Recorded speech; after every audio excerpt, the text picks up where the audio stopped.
Okay, it's time for some book talks. I read one complete book this week and one book that I read last week that I forgot to talk about, so I'm going to go ahead and cover that. And I'm almost done with the next one, but I'll have to wait till next week.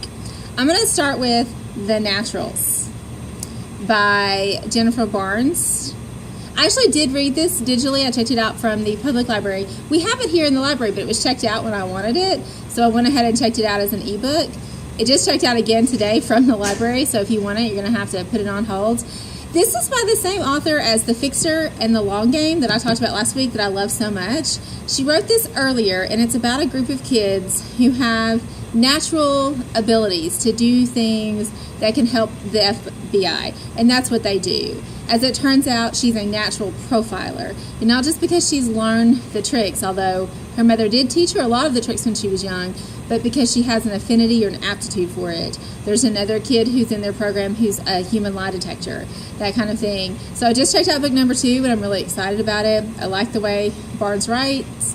I like the content. It's a little gruesome for me. I really don't do serial killers and blood and peeling skin and stuff like that, but I like the story, so I'm going to keep up with it. Hopefully book 2 doesn't suffer from second book syndrome.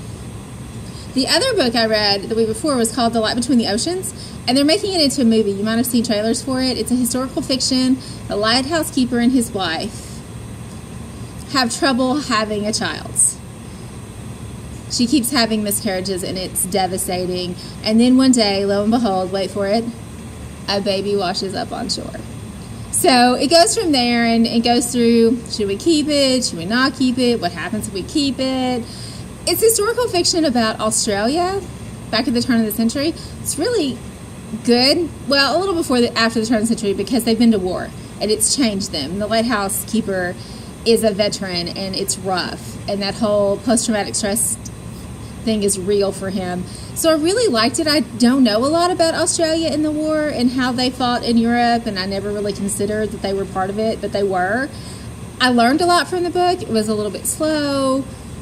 I think it would make a good movie, though. I think that part of the reason I got lost a lot was all the description and the wild beauty that is Australia, that it's just not my thing.